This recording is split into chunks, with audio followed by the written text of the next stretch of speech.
Olá, muito boa noite, bem-vindos a mais um vídeo do canal Benfica 21 e neste vídeo vamos fazer o balanço da vitória do Benfica sobre o Gil Vicente no Estádio da Luz na passada sexta-feira. O Benfica venceu por 2-1 e é daqueles jogos que se utiliza o chavão, de facto foi muito melhor o resultado do que a exibição.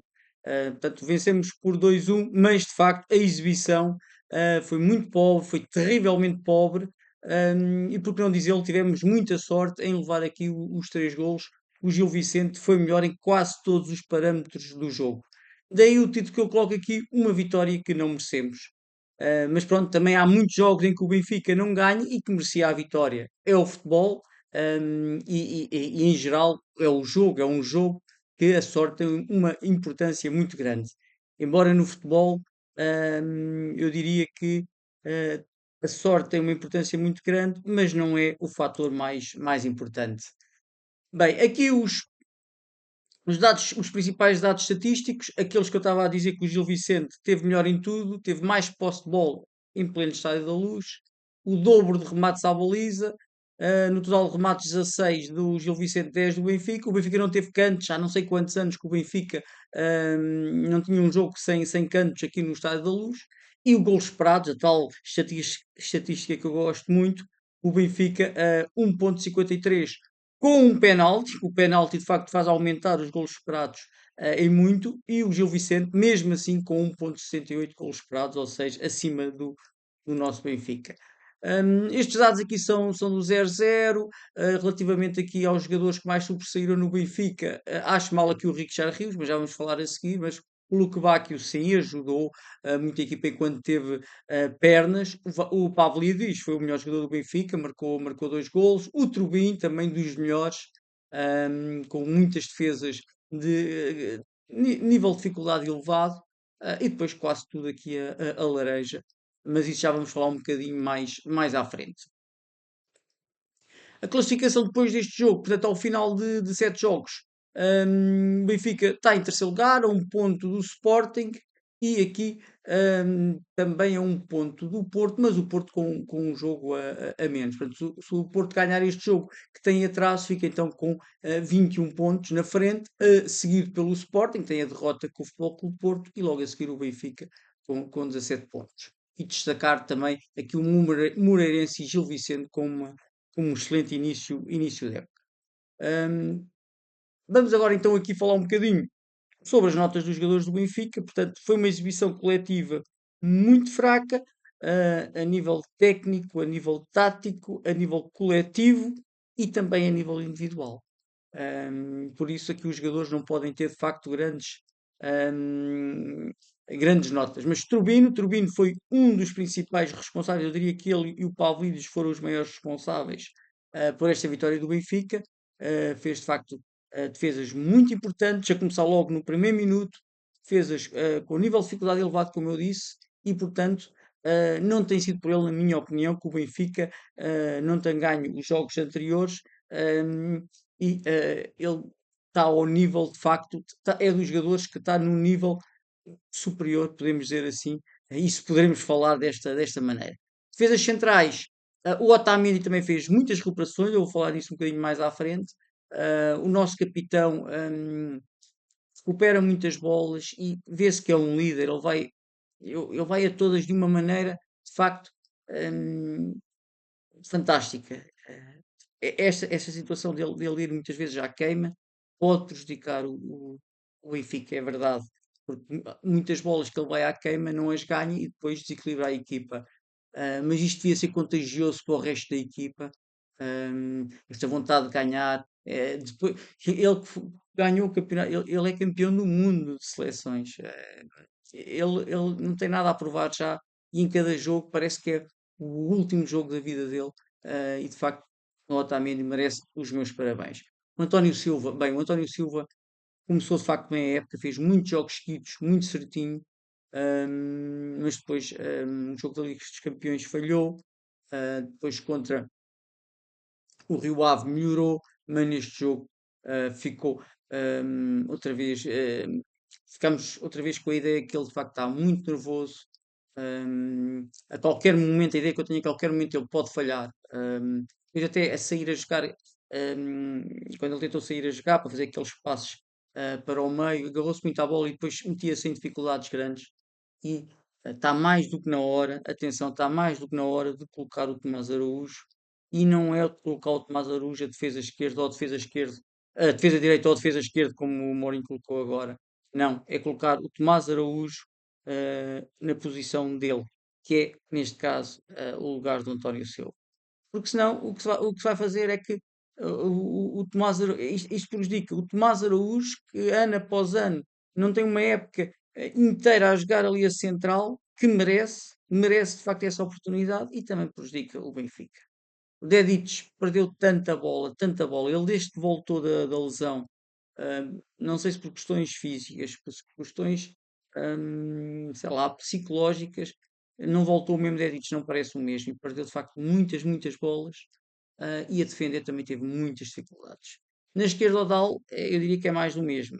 O Dal não consegue de facto fazer a diferença, não consegue tirar um jogador da frente quando vai ao ataque.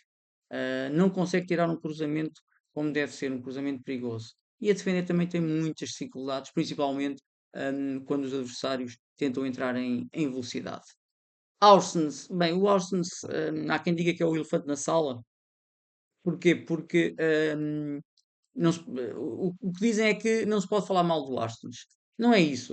O Aursens, em regra, mesmo quando a equipa joga mal, costuma ser dos melhores.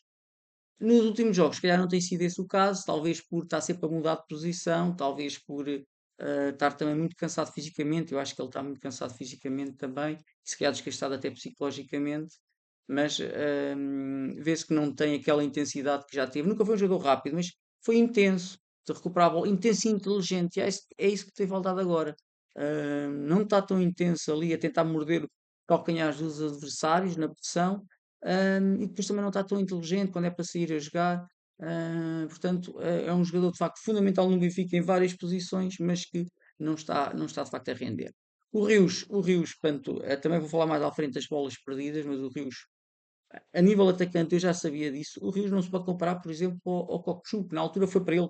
Na minha opinião, quando o Rios veio, era para substituir nesta posição o Cockchu, não se entende.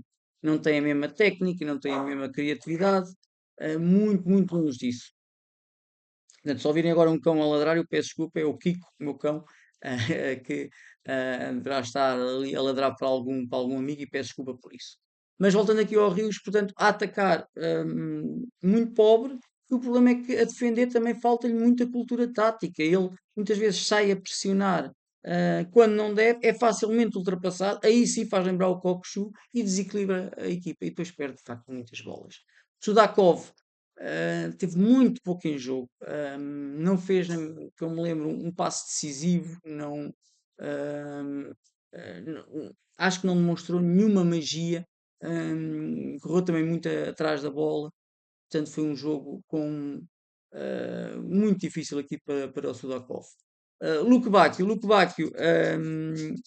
de facto, mexeu com a equipa, teve uns dois remates perigosos, foi ele que sofreu o penalti, mas vê-se que também ainda não está em forma, na minha opinião, ainda não está entrosado com os colegas, e um bocadinho displicente, acho que é assim que se diz.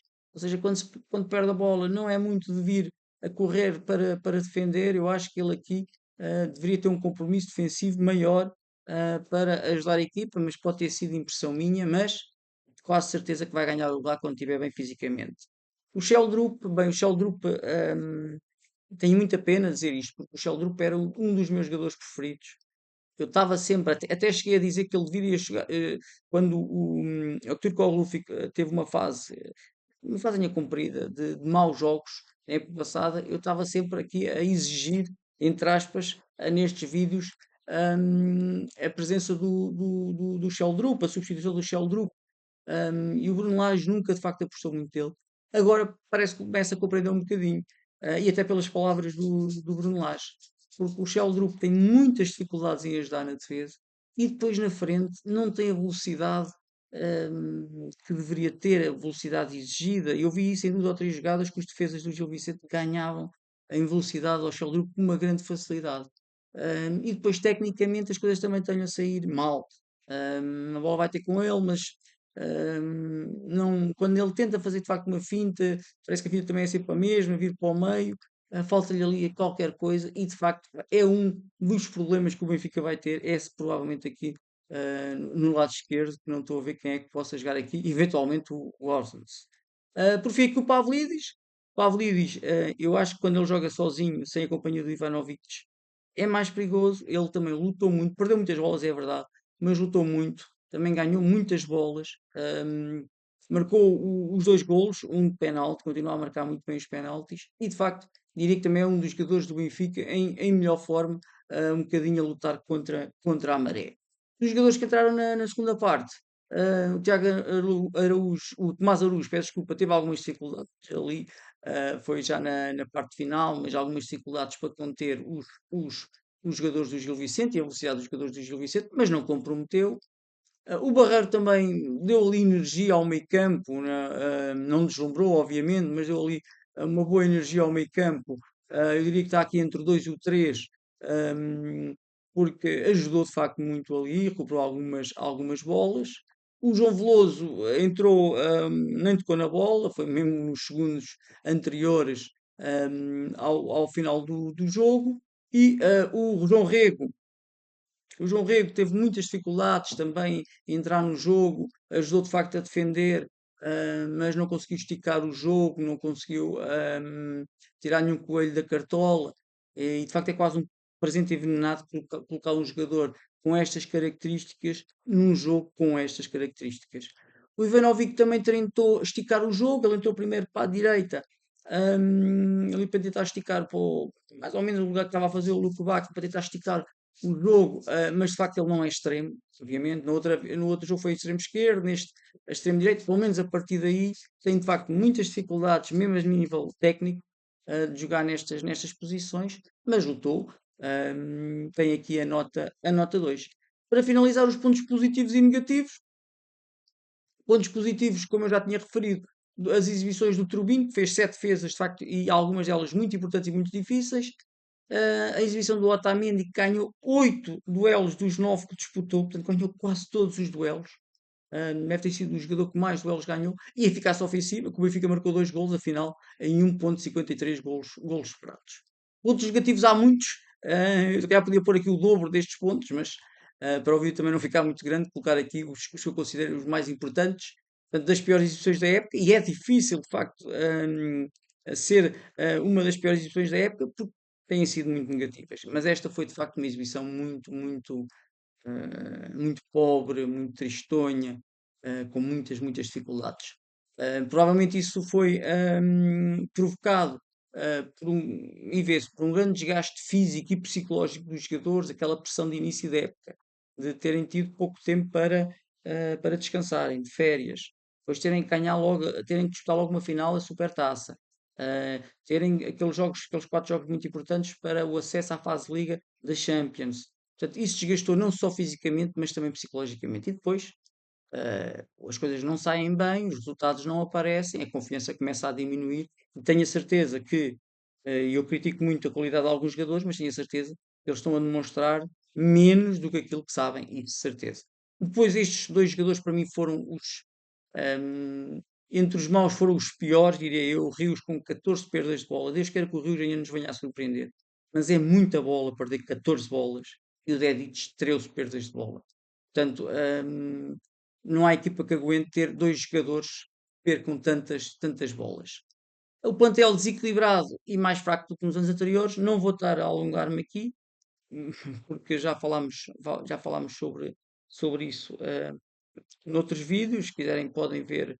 Eu vou até colocar no final um vídeo onde eu comparo o plantel desta época com o plantel da época passada e também com o plantel, penso que nesse vídeo também está a comparação do plantel desta época com o plantel em que fomos campeões. De facto não tem nada a ver. Este plantel, na minha opinião, é muito mais fraco. É mais forte do que o que está a demonstrar agora, mas é muito mais fraco do que plantéis anteriores. Nem vale a pena falar na posição de trinco, na posição de extremo esquerdo, na posição de defesa esquerdo. Portanto, mas vejam esse vídeo, de facto, vão gostar de certeza. E depois, aqui esta parte do Volta Florentino, eu avisei muitas vezes, de facto, o Florentino não tem culpa nenhuma dos resultados menos positivos que o Benfica tem tido nos últimos anos, nos últimos 2 anos. Ele foi peça fundamental nos últimos 2 títulos do Benfica, com o Bruno Lage na época 2018-2019 e agora com o Schmidt há 3 anos. E, portanto, fizeram dele um bode expiatório. ehm, Era sempre a ideia que ele não sabia passar a bola, que ele não sabia atacar, que era muito curto para o Benfica. O Barrenechea, por exemplo, já sabe fazer passos fantásticos. É isso? Não é isso? Só que o Barrenechea tem uma desvantagem, que a defender não tem intensidade, não tem a inteligência do Florentino. E dizer-vos só isto: Florentino em quase todos os jogos era o melhor recuperador do jogo, não era só do Benfica, do jogo. Olha, neste caso com o Gil Vicente, os 3 jogadores que recuperaram mais bolas eram do Gil Vicente. Isso é de facto importante. Finalizamos aqui o vídeo. Brevemente vou fazer o vídeo da divisão do jogo com o Chelsea. Também vai ser um jogo de facto muito difícil para o Benfica, para o José Mourinho, mas vamos acreditar que as coisas começam a correr melhor com mais. Ele agora tem mais um dia para preparar o jogo e o Mourinho gosta muito destes jogos. Gostaram deste vídeo e outro que tenham visto, por favor, subscrevam, que é completamente gratuito. Coloquem os vossos gostos, também é muito importante. Os vossos comentários, as vossas críticas, sugestões. De facto, é muito importante para que este canal continue a crescer em quantidade de vídeos que eu coloco aqui e também em qualidade, ou seja, permite-me fazer análises mais aprofundadas sobre o nosso Benfica. Um abraço para todos, uma boa semana. Obrigado.